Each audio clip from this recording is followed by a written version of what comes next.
When I thought about what to share with all of you, I must admit I was pretty intimidated. I mean, you're all kind of real people here right now, and you're me 6 years ago. I understand how overwhelming all of this is. My journey is unique to me, and your journey, wherever you're at, is going to be unique to you. But I hope that you can take away some of the lessons that I have learned along my path to help make your path a little easier. At least let you know that you're not alone. Dr. Book, she might not remember, but she told me to tell the truth to all of you to be real. So here's my truth.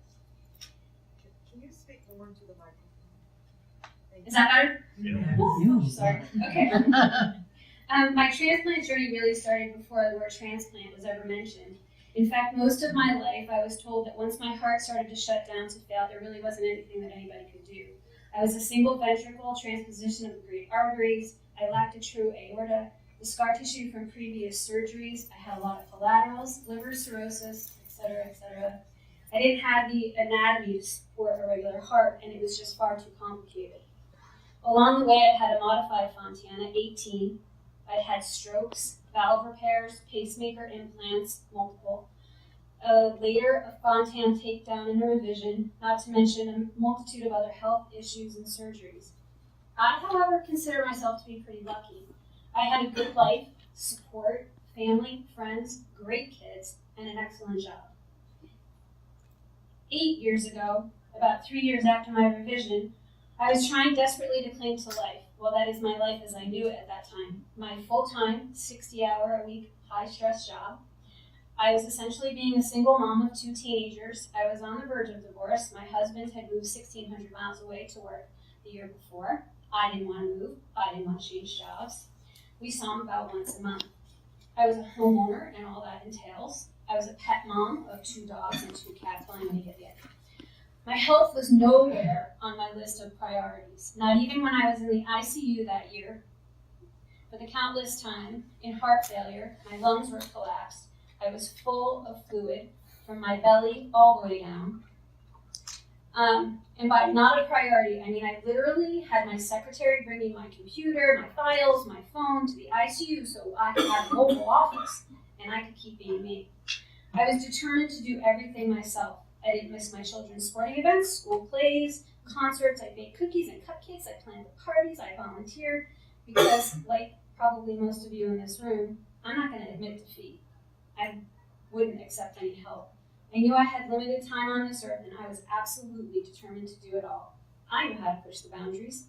I was in control.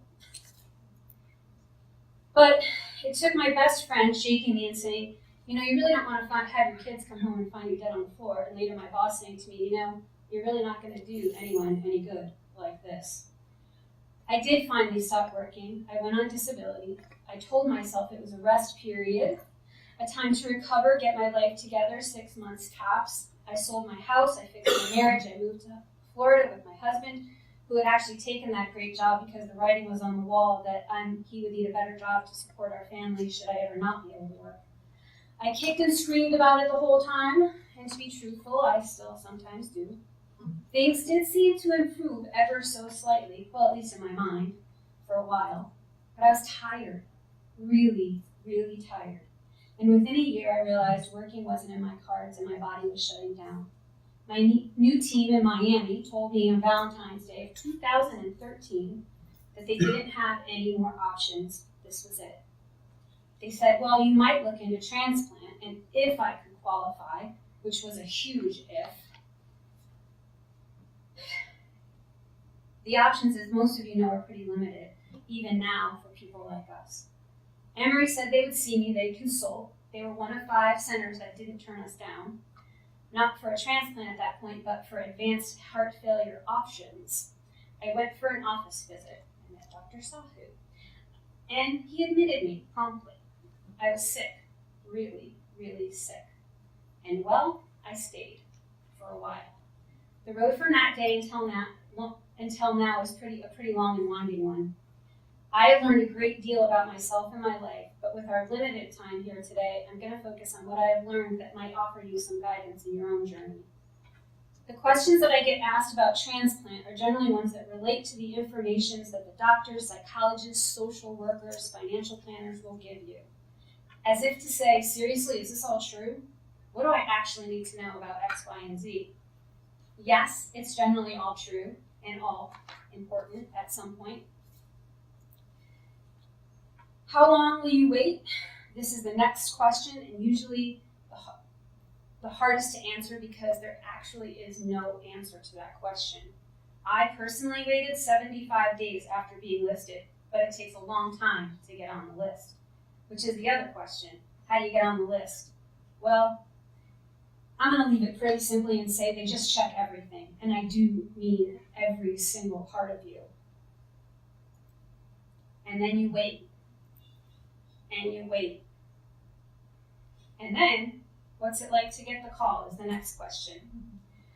It'll come when you least expect it. I got my call at 5:30 in the morning, an hour to get there, and everybody remembers the call. Every single word of it. Time seems to stop. Next questions usually revolve around medications. Will I have to take a lot of medications? Yes, you have to take anti-rejection medications for the rest of your life. And the first year of medications and overall transplant is overwhelming. I swallowed 78 pills a day for the first 3 months, sometimes more. But it does get easier and better as your body adjusts. Everyone's different. I take 7 pills a day now, which is less than before transplant, plus I take vitamins and supplements. Are there side effects to those medications? Is another question that I get quite frequently. The simple answer is yes. The next one is, how much does it cost? A lot. I mean, a lot of money to have a transplant, which is an entirely separate topic that could take up an entire conference, and I can give you lots of information on this. Feel free to contact me. But honestly, it's not a simple undertaking. There's a lot of resources and supports to help, however. Is it worth it? Yes, absolutely, positively worth it. I am grateful every day to my heart donors and my family. I am really fortunate. And those were the easy questions to answer. However, what I really actually want to stress to you are the things that both in life before and after transplant, I found I lacked information on.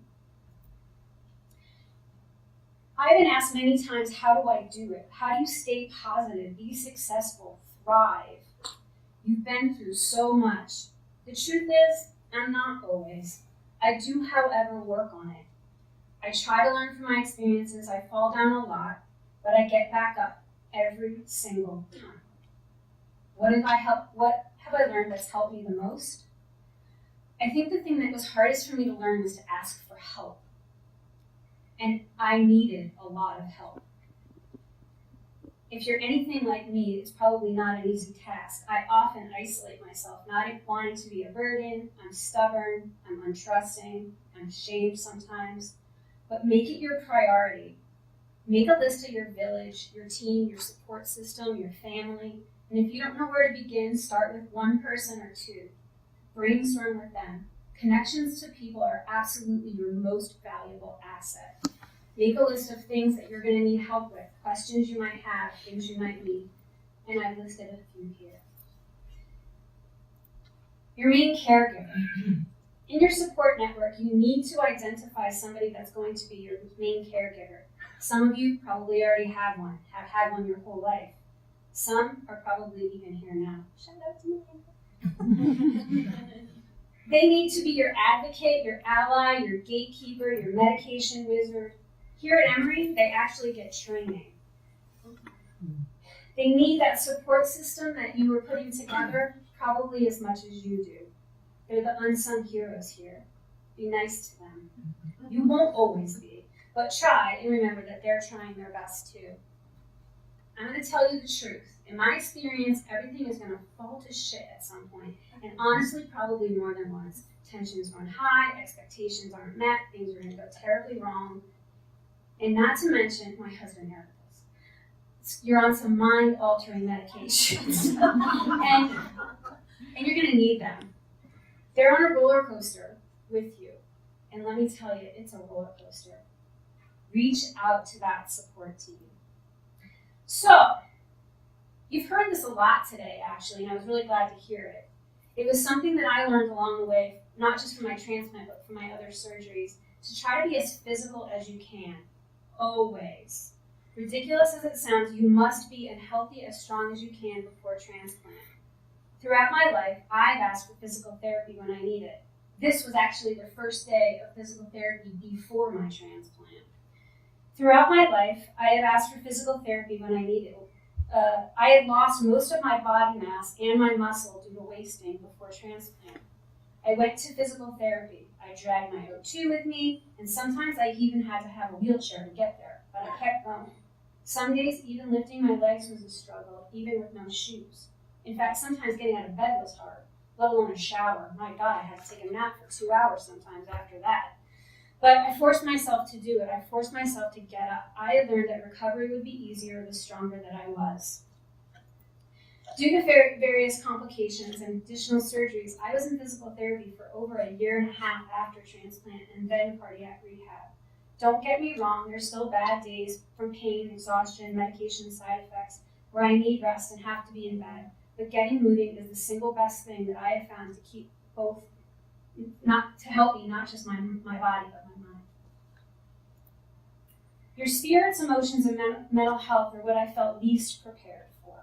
The emotional ride is sometimes incredibly overwhelming. I have personally had an exceedingly hard time with this. I dare say that congenital heart patients in general are lacking support and understanding for issues that arrive around their mental health after a lifetime of health issues. Something for further discussion, maybe, but I digress. Overcoming adversity is probably second nature to most of you. You've learned throughout your life how to manage your illness.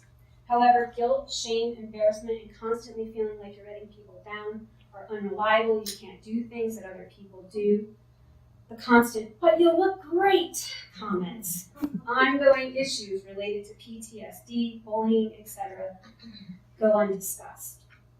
Post-transplant is no different. It's brought on new issues.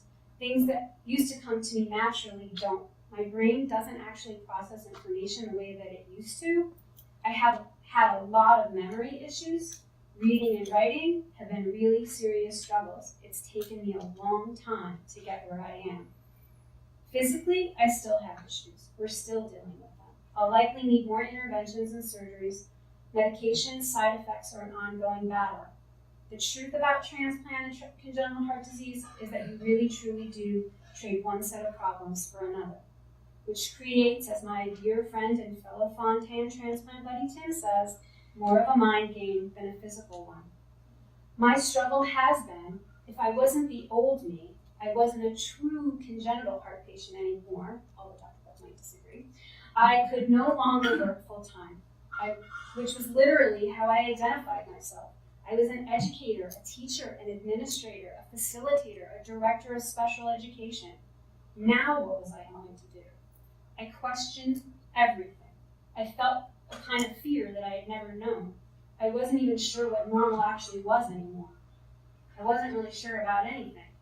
Sometimes I'm still not. I didn't know where I could fit in anymore. I struggled with the idea that someone had died and I got to live. Why? This is pretty common in transplants, but nobody actually tells you how to cope with that. After transplant, I kept feeling not worthy of my heart, like I had to live up to some invisible expectation, one I would never be good enough for. I mean, I had failed. I seemed to be failing at this too. So what can you do? Well, I got professional help. I went to counseling. I relied heavily on my transplant mentor. I identified my friends that were my go-to, please drop everything and talk with me people, as well as a support group, an online group, and ultimately, I had to reinvent myself. Again, those resources are out there. If you don't know where to start, reach out to me or someone. And then, of course, there's the professional team. Ongoing medical care is a given in congenital heart disease, at least I hope so for all of you, and in transplant. For me, instead of my health being a non-priority, it is now my top priority. The best fit for you, you need to find the best fit for you, and you need to find treatments that actually work for you. And the first person on your team should be you. I'd like to thank my team. Most of them are in this room or have been here throughout the day. But this is literally all the people that help me be me every day. It takes a whole lot of time and effort to make this happen, I'm telling you. What's made the biggest difference in my recovery and my ability to stay positive, besides my village and my rock star professional team? I think it actually comes down to some grit. But really, it comes from a pretty unlikely place. I reached a point in physical therapy where I needed to move on, do something different than I had been before. Since work didn't seem to be panning out, I moved to another goal, Transplant Games. The first chance I had, I didn't get medical clearance, so I set my eyes on the 2016 Games. I wanted to represent Team Georgia and honor my donor. I was determined that I was going to be a runner. I would run a 5K. I was looking at the list of options, and then I thought perhaps I could run the 800 meter. I started to train. I also had noticed this category called ballroom dance. I was a theater major in college, but I was a terrible dancer. I never had the endurance or the strength, and my coordination sucked. And I had strokes, so I had a drop foot, and I tripped a lot. So I decided I needed to do something new, something that would be the new me. The short version is, I found a great little studio, a fantastic instructor, and I started to learn to dance. I absolutely fell in love. I wasn't great at first, but what I discovered was that everything got better. My memory, my body, my spirit were finally lifted. The joy that I felt, will actually feel, when I dance is absolutely like nothing else I have ever done. It was a connection to so many things that I was struggling from. And I did enter the Transplant Games. My instructor and I, along with my amazing support team, traveled to Cleveland, Ohio, and participated in the Transplant Games. We danced 16 dances, and we won in every category we competed in. We won 3 golds and a silver.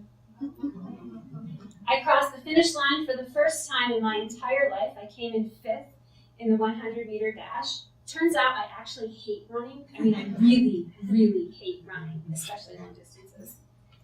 I played on the basketball team and the volleyball team, which I'm absolutely terrible at, but it was a lot of fun. I won a gold medal in bocce ball, which I had Googled when we got to the arena because I didn't even know what it was. And it was at the games that I learned the most valuable lessons of my life. One evening after dinner, I met the mother of 3 different organ donors. There were 3 daughters, ranging from 20 to 30, that had been killed in a car crash. I asked them how they wanted their daughters to be honored. I explained I was still struggling with how I could pay it back.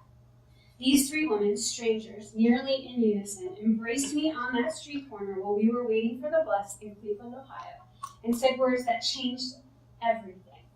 The most important words I ever heard in my entire life. They said, just live your life. So, I do. I'm Cathryn, and this is the Dancing Heart Project. I want to share my personal story about my new life after heart transplant. I'm learning to be whole again. I'm learning to reconnect and communicate, not only with my body, but my mind and my soul. Come join me on this journey through dance. I hope you're inspired to step outside your own comfort zone, live your life, savor joy, and dance, even when you're uncertain of what is next.